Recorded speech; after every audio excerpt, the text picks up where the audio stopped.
1974 after a 4-year term. Once getting out, I had my job waiting for me because I had gone in and I had been at this place for 8 years working. But I had been in the bush for 18 months with no R&R. And I couldn't take an authoritative figure telling me what to do every day. So I quit my job. I went through 17 jobs before I went to work at Ford Motor Company. And I was one of the last ones, one of the last groups that got hired into Ford before they had to have references from people within the plant. And I've been with the UAW since that day, which was April 3rd of '78. I have served on the several committees, the Recreation Committee. I've been chairman of the Civil Rights Committee, and now presently still chairman of the Veterans Committee. And it's just been great. Ever since we started the Veterans Committee within the UAW, to see how much it has grown, how much it has flourished. And the camaraderie that we see every time we have a conference. It's hard to say, see you next time, because you don't want to leave. Brings back a lot of memories of your youth, of your partners, the people that didn't come home. And if you excuse me for a minute.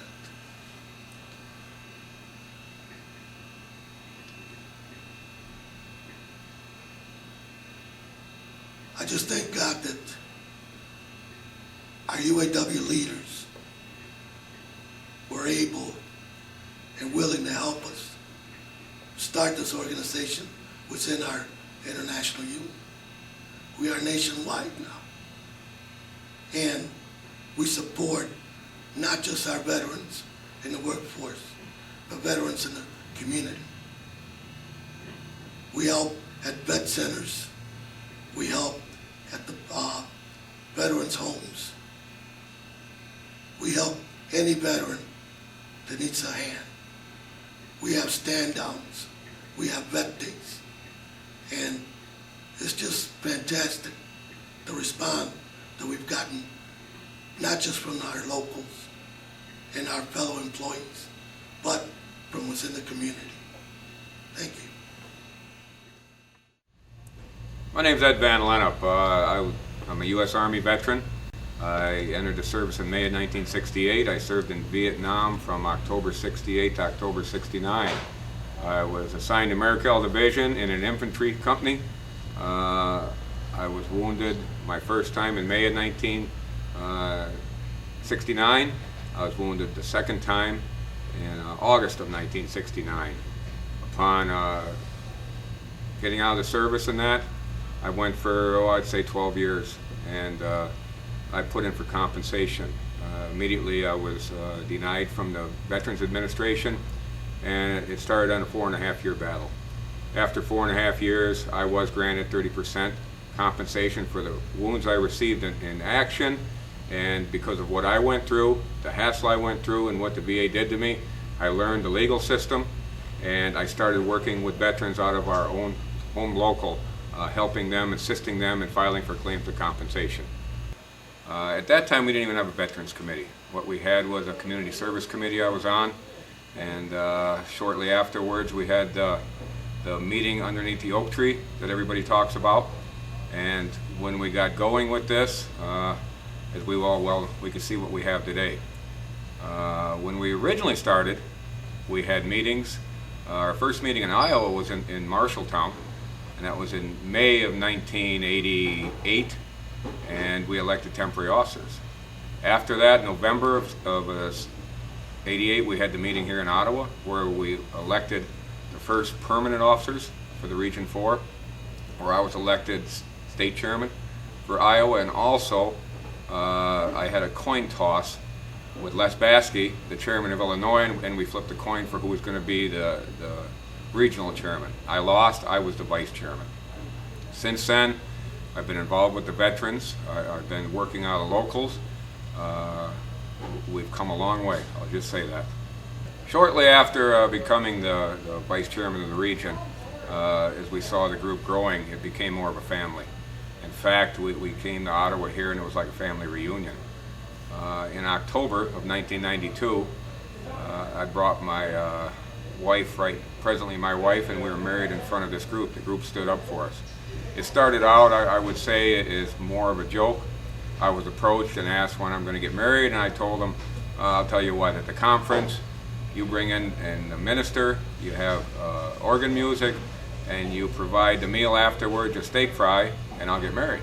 We got in here, they had everything lined up, we went and we got the wedding license, and in fact we did get married here. It was one of the proudest moments I've ever had in my life. We still look back at this, and it was beautiful. The people we met, our families were in, plus our veterans, our UAW family, and it's something I'll never forget. Hi, I'm Larry Shaver. I work at Maytag, Local 997, Newton, Iowa. I was in the Army from March of 1966 until March of 1969. I served a time in Germany and then back stateside. Thought we were going to Vietnam, and they didn't do that. They suspended all orders, and we stayed right where we were till I got out. I got interested in the vets because I was wanting to go to Vietnam. I know that's stupid sounding, but I was 19 years old, a little crazy, and now that I've seen what other vets went through, I'm glad I didn't go. I had 14 real good friends of mine that didn't make it back, and I took up this sort of fight, I guess you want to call, because of those vets that didn't make it. I thought I owed that to them. And we started this veterans group, talking to Bill Stewart, and Bill Stewart gave us a chance for all of us to meet by ourselves. Said if we wanted this committee, we would make the committee. We would set the rules up and everything, and he would approve what we did. Ed Van Linden assigned me to the bylaws committee. We sat out here on a Friday afternoon, Saturday and Sunday, and did bylaws. And then Sunday afternoon we approved them. There were some changes we made, and we submitted them to Bill Stewart, and they went through on the first bylaws. There were no changes made on the first deal. The bylaws were sort of set up on other committees. We went through what they were doing, and at that time we put a rule in there that had never been put in before, and we were not sure if Bill would approve that or not. And that was that the first year, whoever got it, if Iowa got it the first year, then 3 years later Illinois would get it. If Illinois got it, then after 3 years, then Iowa would get it. And it'd be in a rotation like that all the rest of the way. And we did that until Region 10 came back into the original Region 4, and then we rewrote the bylaws different then to incorporate Wisconsin and Minnesota. We had seen different things going on in other committees, and we tried to cover all aspects of that in order to make sure the best leadership followed on this Veterans Committee. And so far that's proven true. We've grown from 50 with each meeting. When Ed got married, we had like 185 there, and that was the best meeting we'd ever had until today, our 15th year reunion. And it's 230 some registered delegates. And it's been a great deal of good come out of this committee. In my home local, I started the Veterans Committee there. I was the first chairman, remained chairman until I retired a year ago.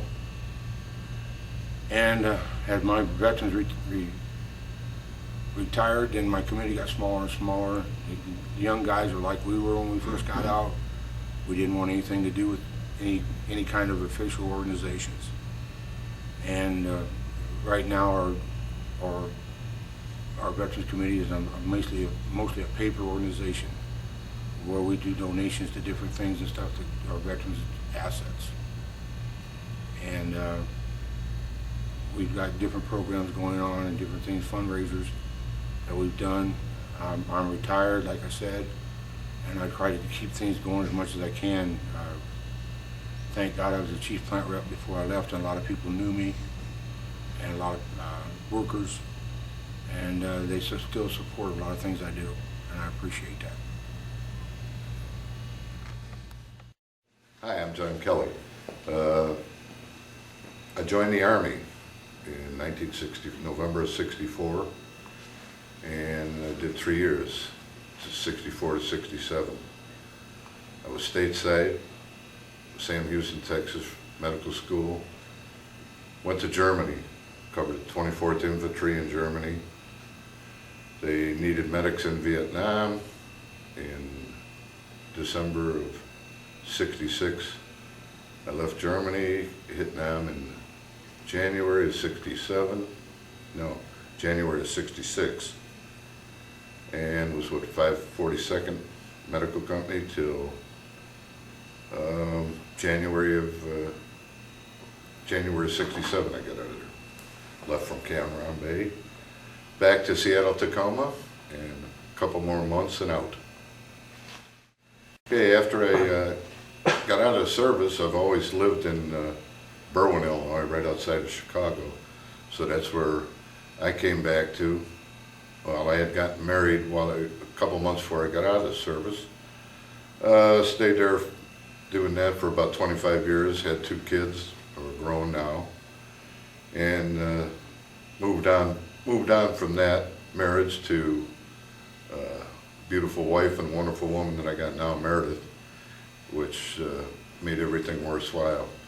I went around like everybody after they got out of the service, went around to different places putting in the application for a job, and I put one in at General Motors in February of '68, and they hired me that day, and this is 36 years later, I'm still there. Okay, once General Motors got rolling, I worked there for quite a while where GM was non-union. We were one of the only parts warehouses that was non-union.